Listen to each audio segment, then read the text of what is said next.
الله الذي أنعم علينا بنعمة الإيمان والإسلام والصلاة والسلام على سيدنا محمد خير الأنام وعلى آله وأصحابه وذريته وأهل بيته على الدوام أما بعد الحمد لله تبتم وطاب ممشاكم وتبوأتم من الجنة منزلا جماعة مسجد Al-Hikmah rahimani wa rahimakumullah.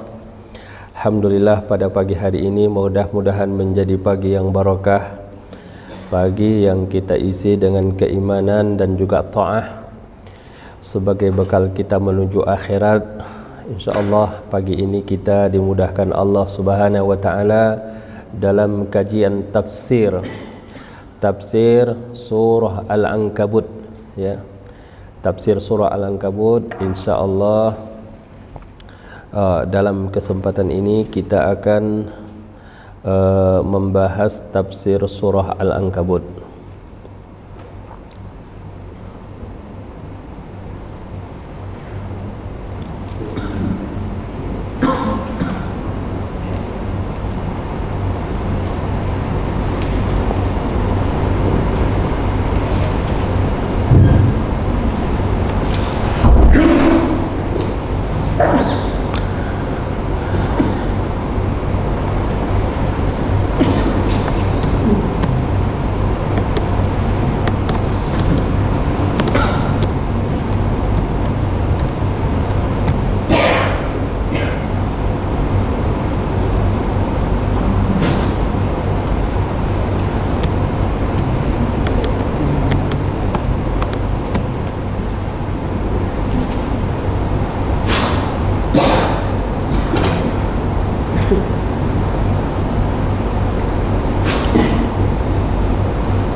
Surah Al-Ankabut ayat 56 sampai dengan 63. A'udzu billahi minasy syaithanir rajim.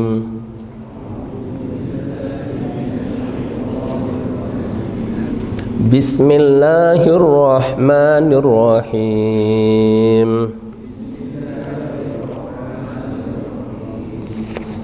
Ya ibadiyalladzina amanu inna ardi wasi'ah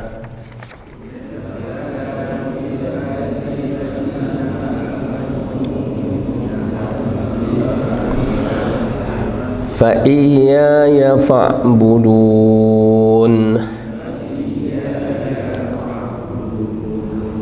kullu nafsin dha'iqatul maut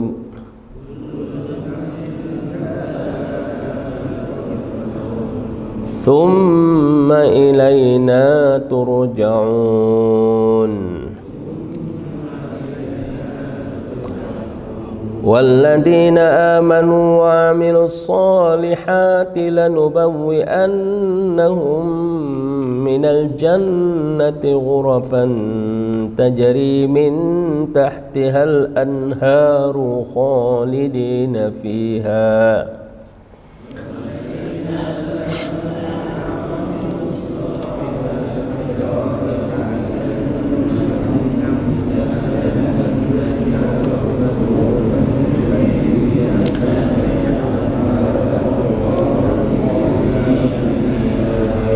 ni'ma ajrul amilin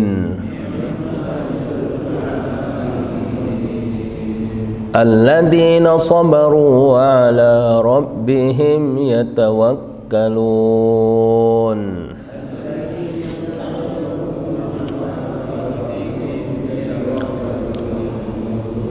wa ka'ayyin min dabbatin la tahmilu rizqaha Allahu yarzuquha wa iyyakum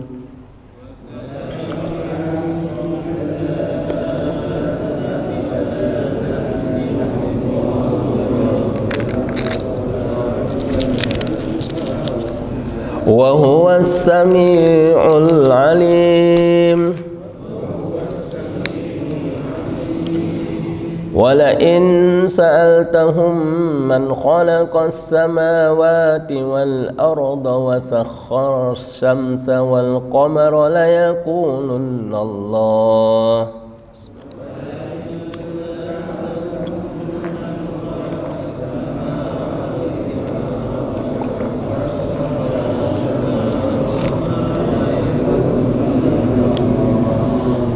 فأنى يؤفكون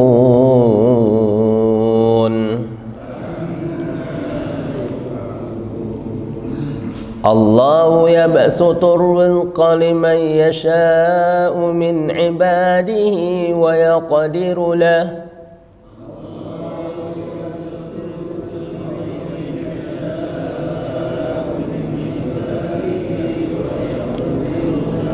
Inna Allah bikulli syai'in alim.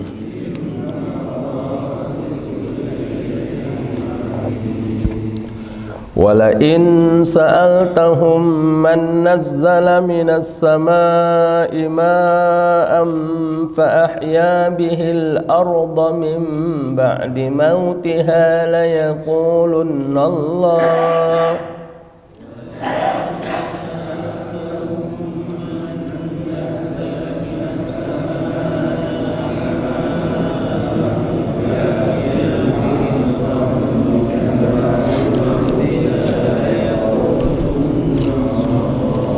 Qulil hamdulillahi bal aktsaruhum la ya'qilun.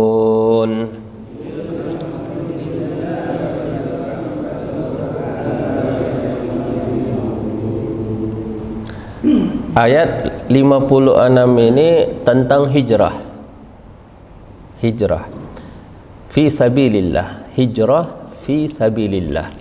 Meninggalkan kampung halaman karena Allah. Jadi kalau orang muslim itu berada di negeri kafir, dia tidak bisa menjalankan agamanya, tidak dilarang sholat, dilarang beribadah, bahkan fitnahnya berat, fitnah syahwat, ya, fitnah syubhat, ya.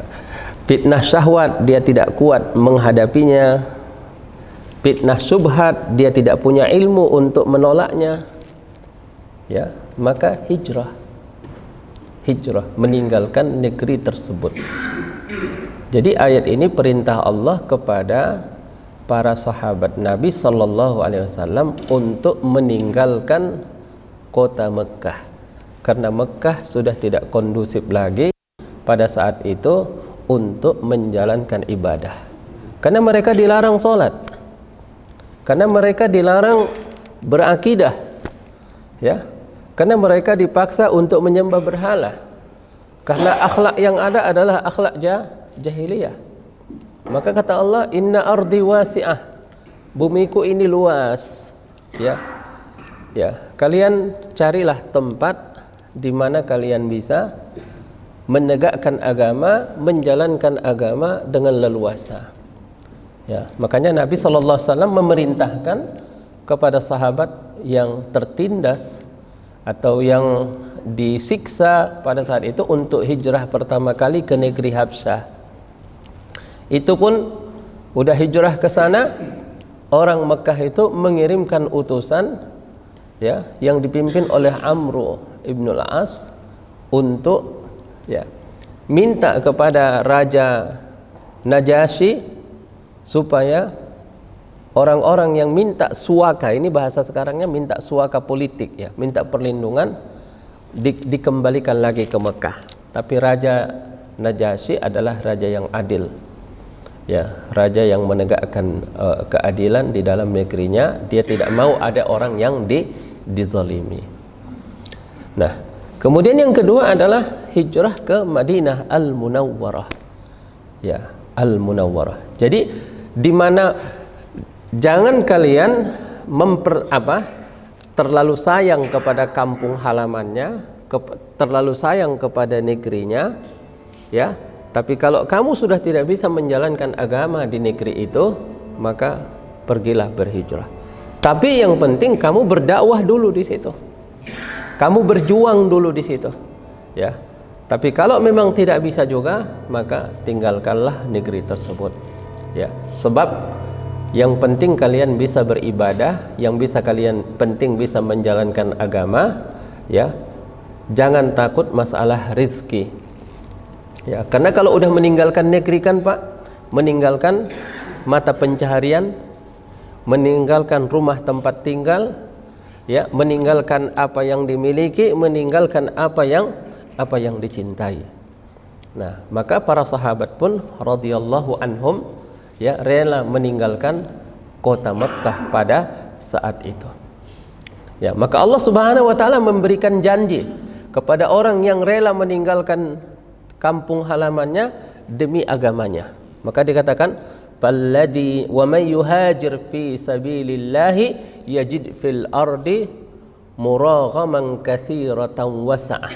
Barang siapa yang hijrah dari kampung halamannya, maka dia akan mendapatkan kelapangan rezeki. Jadi Allah sudah berjanji, orang yang meninggalkan kampung halamannya demi mempertahankan akidahnya, mempertahankan agamanya, maka Allah akan melapangkan rizkinya, ya, akan melapangkan rezekinya. Dalam ayat yang lain, lil fuqara'il ladina ukhriju min diyarihim wa amwalihim yabtaghuna fadlan minallahi wa ridwana, ya. Di situ juga dikatakan bahwa Allah akan memberikan rezeki kepada mereka. Nah, pertanyaannya adalah, kenapa saudara-saudara kita yang ada di Palestina pada saat ini tidak bersedia meninggalkan kampung halaman mereka?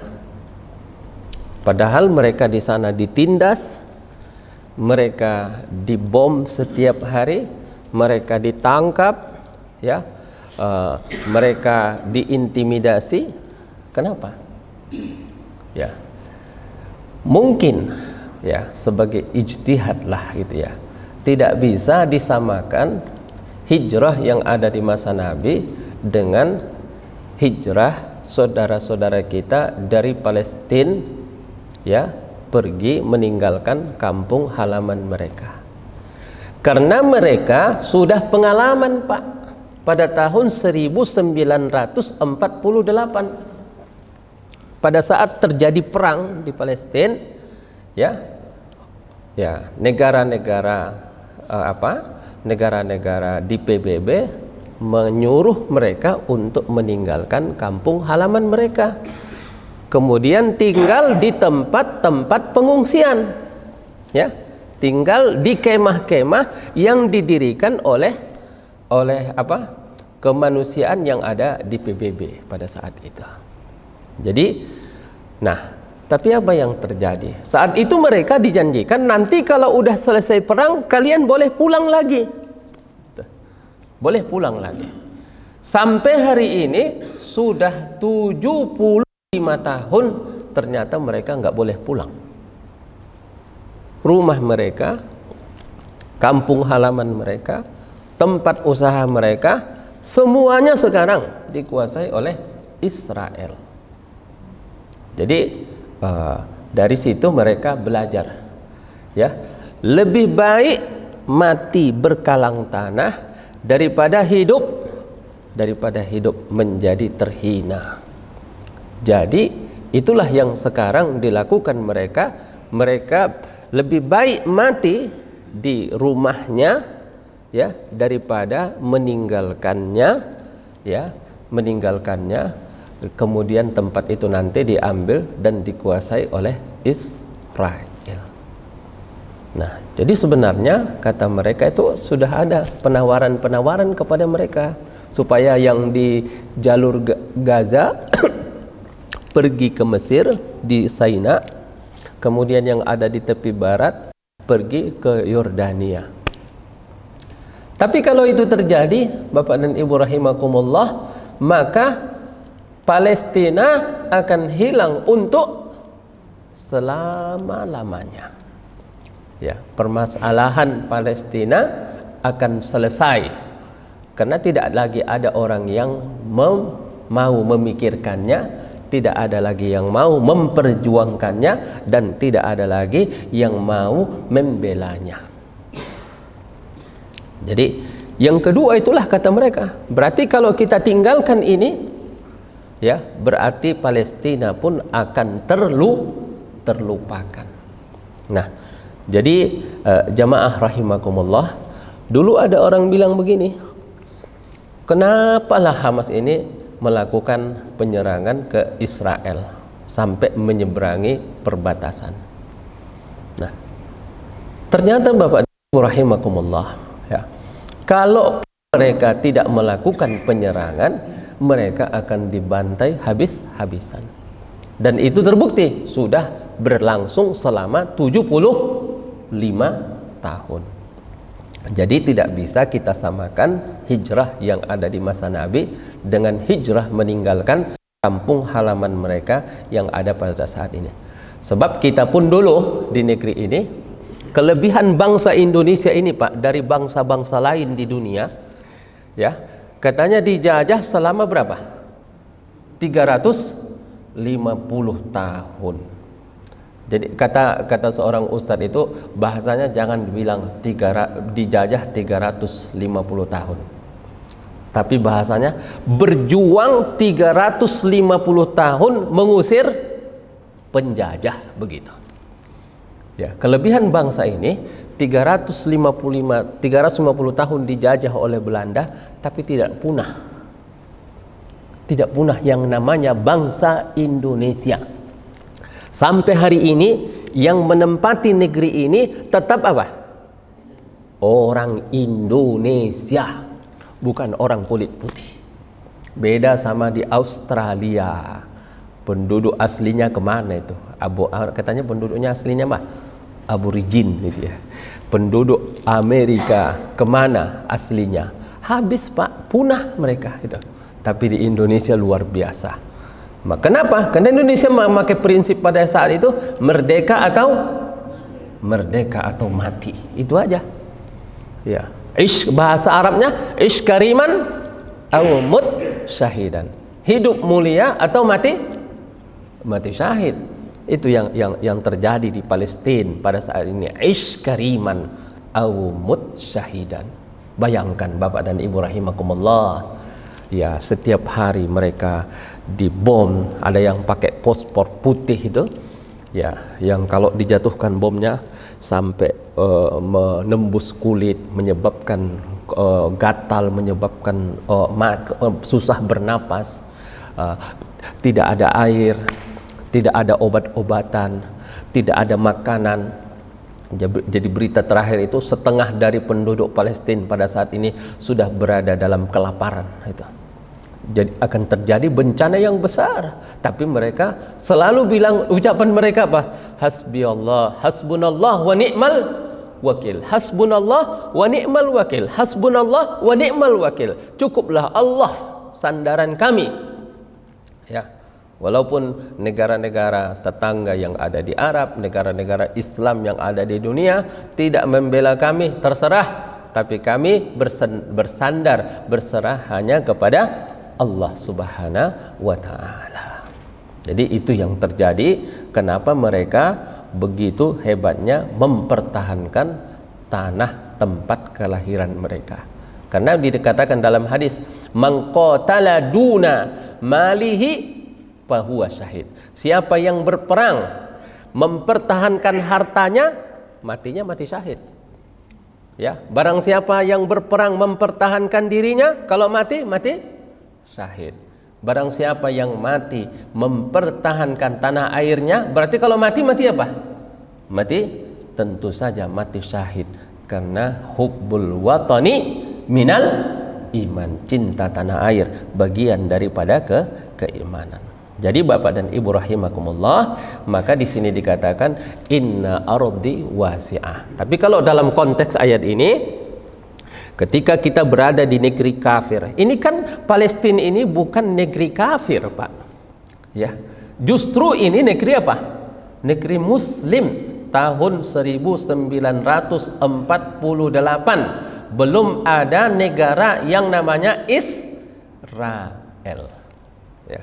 Kalau Bapak punya peta lama, peta yang lama itu, cetakan lama, tidak ada yang namanya Israel pada tahun 1900 sebelum 1948. Nah, sekarang justru yang mau mereka hilangkan adalah Palestina daripada peta dunia. Nah, inna ardi wasi'ah artinya apa? Bumiku ini luas. Ya. Apalagi kalau zaman dahulu kan belum ada batasan-batasan, orang bebas bepergian kemana saja, belum ada sistem paspor seperti sekarang itu ya. Fa iyaya fa'budun, maka kepadakulah kamu menyembah. Kemudian di ayat yang berikutnya masih berhubungan dengan ayat yang pertama. Kullu nafsin da'iqatul maut. Nah, karena orang-orang yang mau berhijrah pada masa Nabi itu, apalagi dia adalah orang miskin, orang susah, orang lemah, yang dikhawatirkan kalau hijrah itu nanti terbunuh. Sebab orang-orang Mekah itu tidak mengizinkan setiap muslim itu untuk hijrah. Makanya ada yang hijrahnya apa? Sembunyi. Diam-diam di waktu malam meninggalkan Mekah. Karena kalau berangkat dari itu terancam. Jangankan orang-orang lemah, Nabi pun mau hijrah gimana? Oh, luar biasa, Pak. Ya, diancam. Kecuali satu aja, Umar bin Khattab radhiyallahu anhu. Waktu dia mau hijrah, dia nggak sembunyi-sembunyi. Dia keliling Ka'bah, bilang gini, saudara-saudara katanya, siapa yang mau anaknya yatim katanya, yang mau istrinya jadi janda, saya besok mau hijrah katanya, silakan temui saya di sana katanya. Hijrah Umar satu pun nggak ada yang berani datang, Pak. Itu karena Umar adalah orang kuat, gitu ya. Tapi ketika orang-orang lemah itu takut mati, Pak, kalau hijrah. Ada ceritanya Mus'ab bin Umair itu, Suhaib Ar-Rumi. Suhaib Ar-Rumi ini dulu adalah tawanan perang dia di Romawi, di Romawi. Nah, ketika itu kemudian dia menjadi budak, dijual di Mekah, dibeli oleh seorang majikan. Ya. Kemudian karena dia lihat Suhaib Ar-Rumi ini adalah seorang yang ulet, gigih, pekerja keras, mentalnya bukan mental budak tapi mental pekerja keras, majikannya kasihan. Karena kasihan akhirnya dibebaskan. Setelah dibebaskan, dia pun berusaha dagang dia, Pak, di kota Mekah. Dagangnya laris, ya, perusahaannya maju sampai dia menjadi orang kaya di Mekah. Begitu mendengar Nabi berdakwah, dia masuk Islam. Giliran dia mau hijrah, ya, mungkin rumahnya tetap, tapi hartanya disimpan di satu tempat. Kemudian dia berangkat. Gitu dia berangkat, dikepung sama orang Mekah. Kata mereka, Suhaib mau kemana? Mau hijrah katanya. Kata mereka, enak saja katanya. Dulu kamu datang ke sini miskin, sekarang kamu sudah kaya, enak aja mau bawa kekayaanmu ke Madinah begitu saja katanya. Kami tidak izinkan katanya. Ya, kami mau kau itu mati. Tapi apa kata Suhaib Ar-Rumi katanya? Ya, katanya, silakan saja katanya. Tapi di punggung saya ini ada anak panah yang banyak katanya. Dan kalian tahu siapa saya katanya. Saya adalah orang yang paling pintar memanah katanya. Semua bidikan saya itu tepat sasaran katanya. Ya, baik yang berdiam ataupun yang bergerak katanya. Kalian mungkin nanti bisa bunuh saya katanya. Tapi sebelum membunuh saya, anak panah saya ini akan bersarang di leher kalian katanya. Oh, gertak juga dia, Pak, itu. Tapi beginilah katanya. Kita damai saja katanya.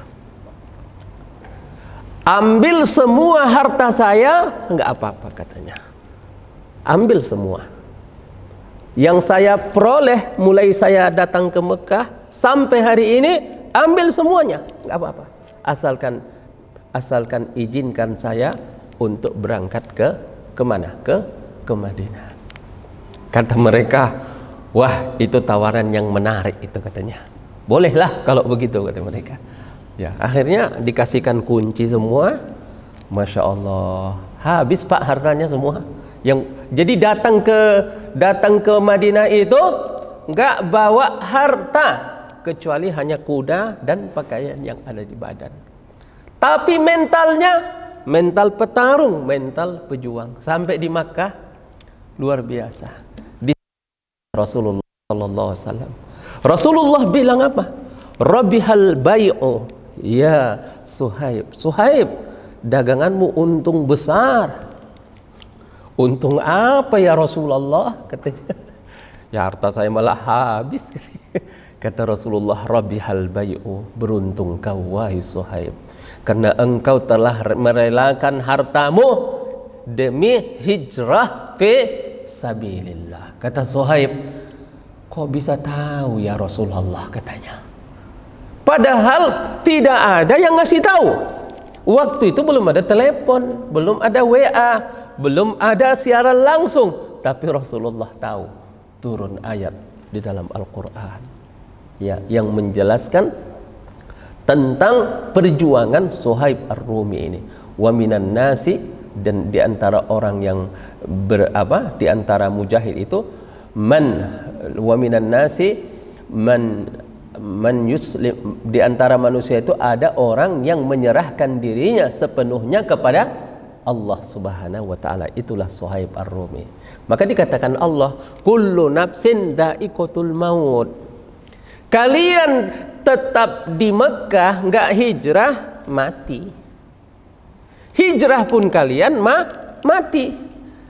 Bukan berarti kalau tidak hijrah kalian mati, kalau hijrah bukan berarti kalau tidak hijrah kalian hidup, kalau hijrah kalian mati. Tidak, kalau memang mau mati, mati saja.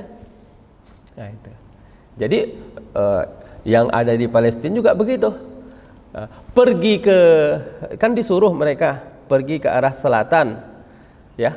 Tapi kalau memang mati, mati juga. Jadi Israel itu menyuruh mereka pergi ke selatan. Sebagian ikut Pak, bawa bendera putih, pergi mereka ke sana. Begitu mereka udah ngumpul di sana, dibom sama Israel, mati juga itu. Jadi lebih baik mati di tempat sendiri daripada mati mengikuti perintah musuh. Jamaah rahimakumullah. Jadi kalian tidak perlu takut mati, karena sesungguhnya kematian adalah sebuah kepastian. Ya. Cuma mati itu kan satu saja yang berbeda-beda. Ada yang mati karena sakit jantung, ada yang mati karena sesak napas, ada yang mati karena kecelakaan lalu lintas, ada yang mati karena berjuang di jalan Allah Subhanahu wa taala. Kemudian Allah mengatakan, "Tsumma ilaina turja'un." Kemudian kamu akan kembali kepada Allah Subhanahu wa taala. Jadi pertama tadi, jangan takut meninggalkan rumah, jangan takut meninggalkan harta, jangan takut meninggalkan usaha, ya. Tapi hijrahnya fi sabilillah. Bapak dan Ibu rahimakumullah, ada catatan di sini bahwa hijrah yang dimaksud adalah hijrah fi sabilillah. Hijrah di jalan Allah. Bukan hijrah untuk cari kekayaan. Kalau kita kan dari kampung datang ke kota, ya kan? Biasanya hijrah juga itu kan, gitu. Tapi itu namanya bukan hijrah fisabilillah namanya. Itu namanya merantau. Ya, merantau untuk cari harta, cari kerja, cari kekayaan, itu ya. Bukan pula hijrahnya itu untuk terhindar dari kesulitan. Ya, karena di situ kampung itu susah, sulit, itu tidak termasuk. Bukan pula hijrahnya itu untuk senang-senang. Oh, karena di Indonesia tidak bebas zina, tidak bebas minum khamar, tidak bebas judi, tidak bebas LGBT, ya. Kemudian dia pergi hijrah ke satu negeri, ya, yang di sana bebas, ada pelacuran, ada perjudian, ada mabuk. Itu tidak termasuk, karena ada catatan di sini fi sabilillah. Nah, jadi bertahap tadi Allah memerintahkan hijrah itu. Pertama, jangan takut meninggalkan rumah, meninggalkan harta, meninggalkan kekayaan. Kemudian yang kedua kata Allah apa? Jangan takut mati. Sebab kalau kalian hijrah atau enggak hijrah, kalau memang mati tetap aja mati. Ya, kalian berjihad, jangan takut berjihad di jalan Allah, karena enggak jihad pun kalian tetap, kalau memang mati tetap aja mati. Kita lihat Pak, kita belajar akidah dari saudara-saudara kita yang ada di Palestina itu. Mereka itu menenteng senjata menghadapi Israel itu dengan jarak 0 meter. Itu jaraknya cuma 100 meter. Bagaimana musuh nggak takut? Bagaimana musuh nggak gentar? Itu. Jadi berhadap-hadapan. Ya, kalau memang zaman dulu iya, zaman dulu orang berperang dengan pedang, dengan tombak, ya pasti berhadap-hadapan. Zaman sekarang sudah tidak ada orang berperang itu berhadap-hadapan, cuma nekan tombol saja itu ya. Itu duduk di ruangan ber-AC, tekan tombol, boom, hancur di sana. Itu. Tapi yang dilakukan oleh saudara-saudara kita di Palestina itu luar biasa. Kemudian dikatakan jamaah rahimakumullah. Baru tahap ketiga, Allah memotivasi hijrah itu apa? Walladzina amanu wa amilus solihat. Orang-orang yang beriman dan beramal soleh. Di antara amal solehnya adalah hijrah. Lanubawwi'annahum minal jannati ghurafa. Kata Allah, kami akan menyediakan untuk mereka ghurafan, kamar-kamar yang tinggi. Jadi surga itu Pak tinggi, dia tempatnya tinggi, ya, tinggi tempatnya. Kenapa tinggi? Supaya bisa melihat view surga itu seluruhnya. View itu penting Pak. Kalau kita lagi umrah itu, yang view haram itu, ya, sama view belakangnya itu beda harganya mahal itu, gitu ya. Maka di sini dikatakan ghurafan, ada kamar-kamar. Masya Allah, ya. Allah cuma ceritakan sedikit. Allah cuma bocorkan sedikit tentang, Allah cuma kasih bocoran sedikit Pak tentang surga itu. Jadi bukan semuanya diceritakan, cuma bocorannya aja sedikit. Ada ghurafan, dapat kamar-kamar. Ya, bukan seperti kamar bintang 5, bukan seperti hotel yang ada di Dubai, di Burj Khalifah, tapi ini made in Allah Subhanahu wa ta'ala. Ya, kalau dikatakan ghurafan berarti segala fasilitasnya ada, makanannya ada, minumannya ada, istri-istri solehah ada di situ, bidadari ada di situ, segala kesenangan dan segala kenikmatan, ma tashtahihil anfus, apa yang diinginkan tersedia di situ. Ya. Tapi kadang-kadang orang berpikir gini, iya Ustadz, betul itu enak di hotel berbintang 5, tapi kan kita di situ cuma sebentar. Ya, kalau ada orang setiap hari di hotel berbintang 5, iya, tapi kan ada waktunya dia harus keluar dari hotel itu. Tapi kalau yang dijanjikan oleh Allah, khalidina fiha, kamu kekal di dalam kenikmatan itu. Ya Allah, ya. Bedanya dunia sama akhirat itu, kesenangan dunia sama kesenangan akhirat, salah satunya adalah dari sisi kekekalannya. Kekal, kenikmatan akhirat itu kekal, tidak ada habisnya. Tidak ada habisnya. Makanya kamu akan senang, tidak akan pernah susah. Kamu akan hidup, tidak akan pernah mati. Kamu akan sehat, tidak akan pernah sakit. Kamu akan masuk surga dan tidak pernah lagi keluar daripada surga. Maka itulah dikatakan di akhir ayat ini, ni'ma ajrul amilin, sebaik-baik balasan bagi orang-orang yang beramal karena Allah Subhanahu wa taala. Nah, kemudian Bapak dan Ibu masih berkaitan dengan ayat yang sebelumnya. Allah mensifati mereka. Allah mensifati ya para mujahid yang rela mengorbankan hartanya, mengorbankan rumahnya, mengorbankan pekerjaannya, bahkan rela mengorbankan nyawanya pun.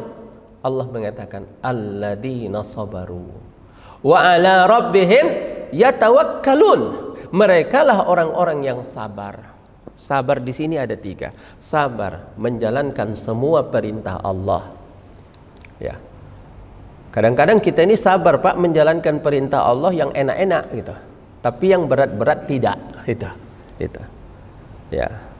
Sabar ya menjalankan perintah Allah dan sabar pula meninggalkan larangan Allah. Satu lagi, sabar menerima qada dan qadar dari Allah Subhanahu wa taala.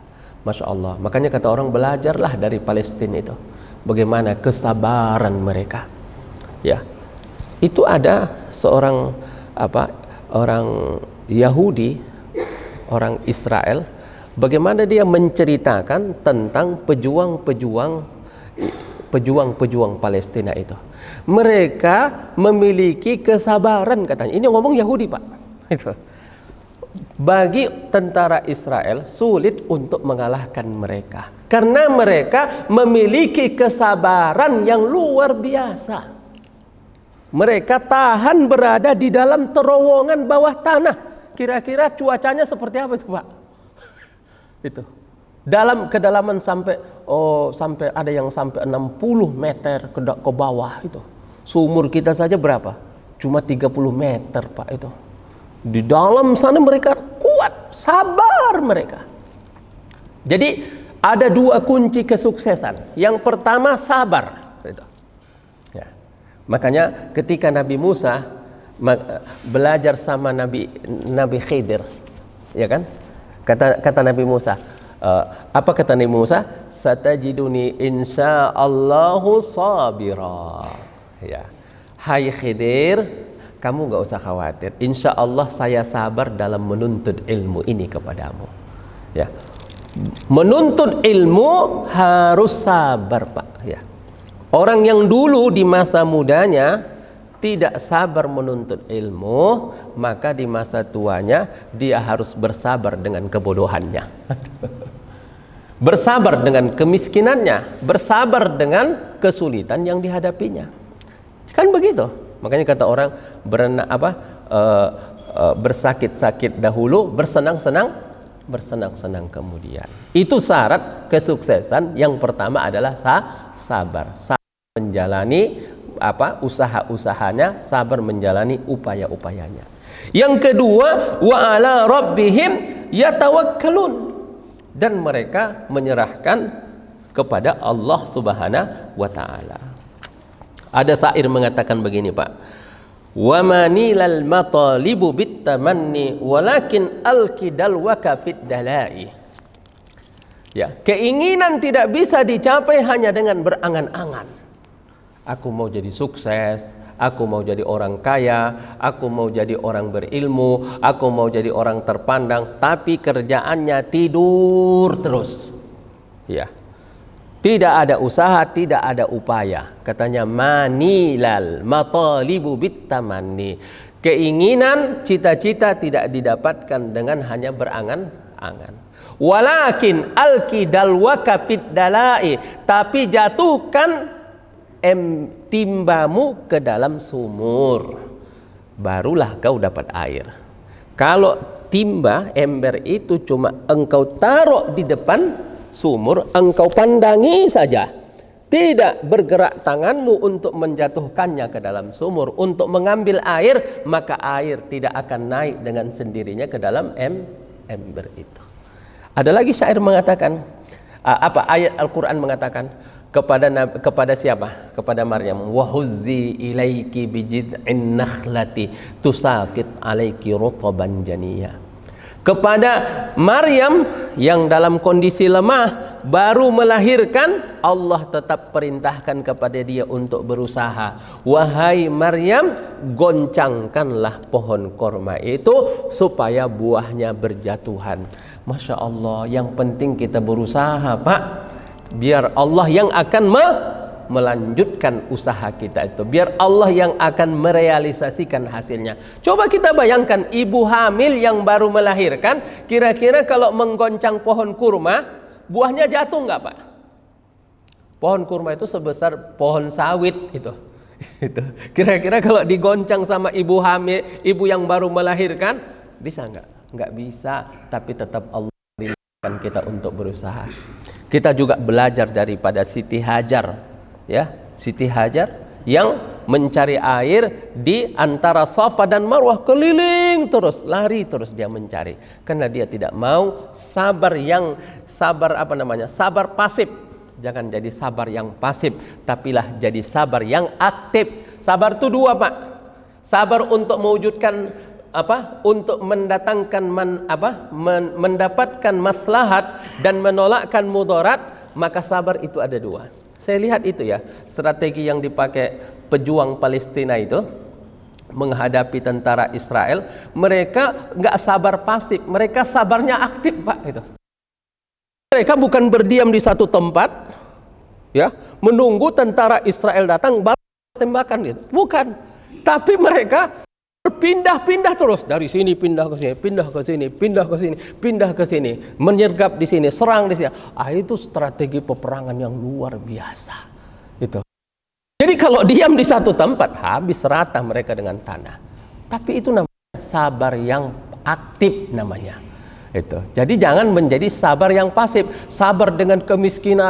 Sabar aja terus, nggak cari kerja, nggak berusaha, nggak dagang, nggak ini. Sebetulnya kata orang mau dagang aja, insya Allah dapat makan, Pak.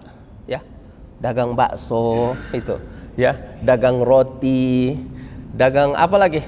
Apa aja, insya Allah. Kalau cuma untuk 50.000, 100.000 per hari dapat, asalkan mau orang dagang itu. Tapi orang kadang nggak mau itu, malulah, gengsilah, apalah gitu ya.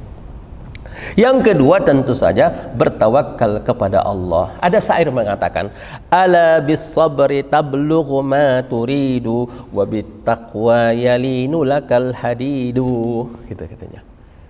Ya, ingatlah dengan kesabaran engkau akan mendapatkan apa yang kau inginkan.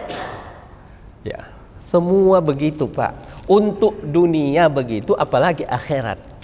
Ya, itu yang juara bola. Oh, jangan dikira dia nggak latihan, Pak. Ya, menahan diri, mungkin dia nggak ngerokok, mungkin dia juga harus makanannya dijaga, minumannya dijaga, tidurnya dijaga, ya, istirahatnya dijaga, disiplinnya dijaga. Akhirnya dia jadi juara. Itu. Bahkan sudah juara pun untuk mempertahankan juaranya, dia harus sabar.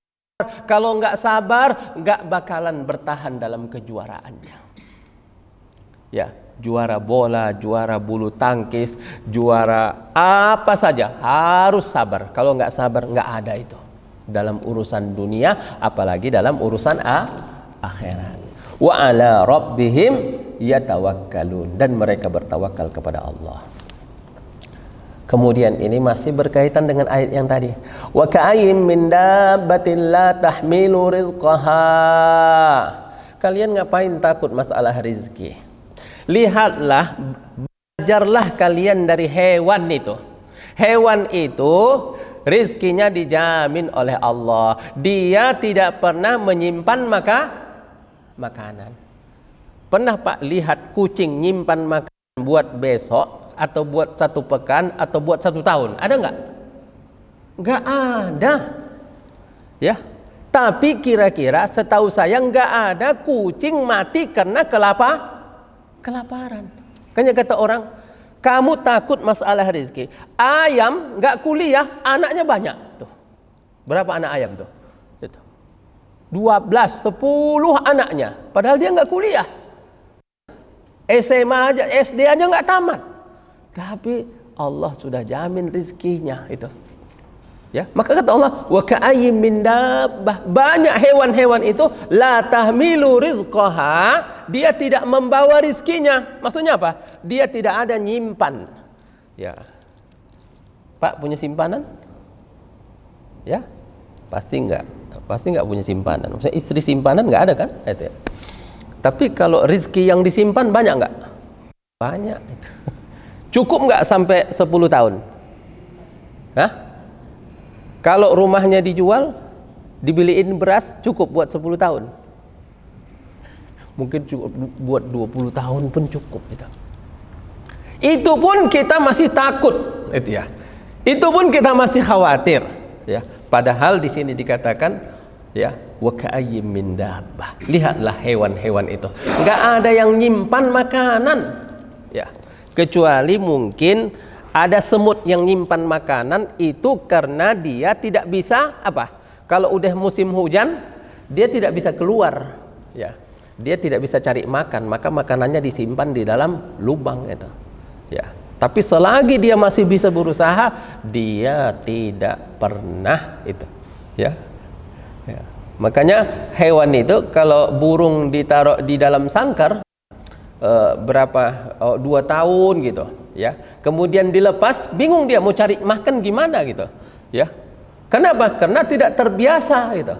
Nah, maka Allah sudah merancang bahwa hewan-hewan itu rezekinya dijamin oleh Allah. Allahu yarzuquha wa iyyakum. Allah yang memberi rezeki hewan-hewan tadi dan juga memberi rezeki kepada kamu. Maka kamu jangan takut.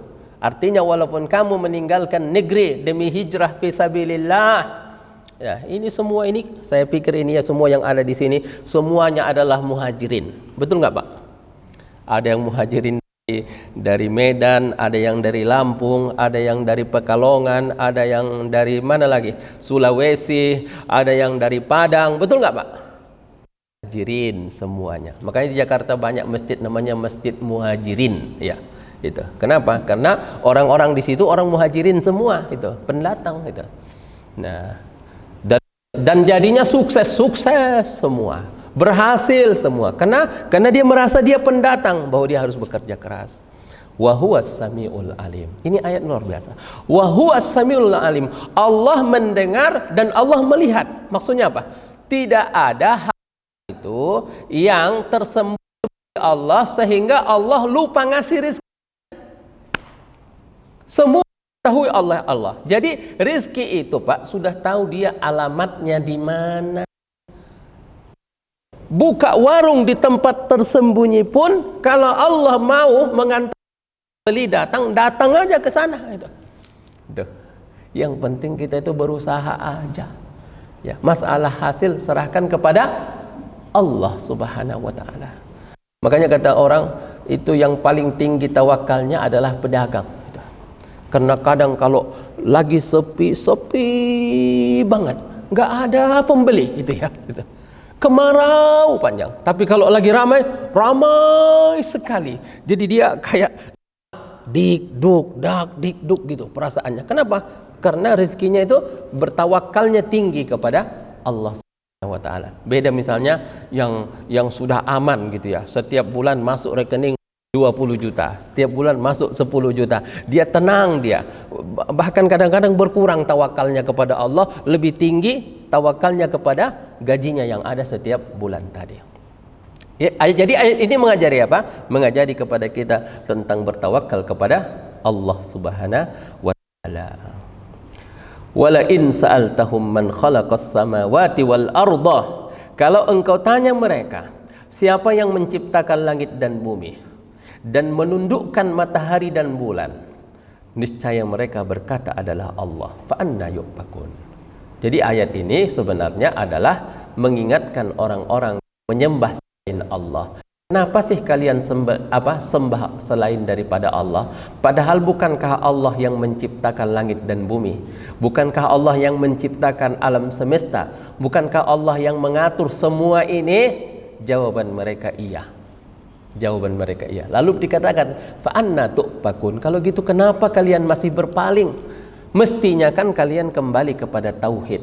La ilaha illallah Muhammadun Rasulullah. Jadi maka di sini katakan fa'ajab, aneh sekalian, kenapa bohong, kenapa kalian masih berdusta, kenapa kalian masih mempertahankan kekufuran, kemunafikan, padahal kalian mengakui di dalam hati kalian yang paling dalam bahwa alam semesta ini hanyalah Allah yang menciptakannya. Allahu yabsutur rizqa liman yasha. Yang terakhir insyaallah. Allah melapangkan rezeki kepada siapa yang Dia kehendaki, dan Allah menyempitkan rezeki kepada siapa yang Dia kehendaki. Ya. Jadi manusia ini Pak ada dua bahagian. Ada yang dilapangkan Allah rezekinya, ada yang disulitkan Allah rezekinya. Bukan karena orang yang dilapangkan rezeki itu bukan karena dia sekolahnya sekolah tinggi. Makanya banyak juga orang yang cuma tamat SD tapi kayanya luar biasa. Ya, jadi juragan, di orang yang kekayaannya luar biasa banyaknya. Ada orang yang lulusan doktor tapi nggak punya kekayaan. Jadi orang kaya itu bukan karena kepintarannya, bukan karena pendidikannya, bukan karena kehebatan dia mencari duit, tapi semata-mata Allah yang menentukan. Kenapa? Jadi Allah mengkayakan seseorang itu karena Allah ingin menguji. Jadi kekayaan itu adalah ujian daripada Allah Subhanahu wa taala. Maka dikatakan dia itu, kenapa bikulli syai'in alim? Kenapa pakai alim? Alim itu artinya Maha mengetahui. Karena Allah lah yang lebih tahu apa yang cocok buat si fulan ini. Ya, cocok buat dia kaya atau cocok buat dia miskin. Karena kalau takut dia kaya nanti dia nggak bayar zakat, dia main perempuan, ya, dia terlena dengan kekayaannya sehingga merugikan dia. Allah menginginkan kebaikan kepada dia. Biarlah kau tak usah saya jadikan kaya, yang penting cukup. Itu. Ya, ada pula yang dijadikan Allah miskin itu, karena yang miskin itu yang cocok buat dia, maslahat buat dia. Jadi kalaulah rezeki itu karena jam kerja katanya, karena jam kerja Pak, pastilah yang paling kaya apa Pak? Hah? Kedai kopi yang buka 24 jam. Betul nggak? Iya, pasti itu yang paling kaya, karena dia bekerjanya 24 jam, tokonya nggak tutup-tutup. Itu. Kalaulah rezeki itu karena kepintaran, pasti yang paling kaya di negeri ini adalah orang yang bergelar profesor, doktor. Tapi kenyataannya tidak. Ya. Kalaulah kekayaan itu karena kepintaran, pastilah orang yang jurusan bisnis ataupun jurusan akuntansi, yang manajemen bisnis, pasti dah dia yang paling kaya. Tetapi ternyata tidak. Maka dikatakan Allahu yabsutur rizqa, Allah melapangkan rezeki karena ujian dari Allah. Wa yaqdir, dan Allah menyempitkan rezeki juga karena ujian daripada Allah. Allah mengkayakan seseorang bukan berarti Allah belum tentu dia disayang Allah. Allah memiskinkan seseorang bukan berarti dia dibenci oleh Allah. Kaya dan miskin hanyalah cobaan dari Allah. Itu saja dulu Bapak dan Ibu rahimakumullah untuk pengajian tafsir kita pada kesempatan ini. Semoga bermanfaat. Nasrum min fathim wa basyiril mu'minin. Wassalamualaikum warahmatullahi wabarakatuh.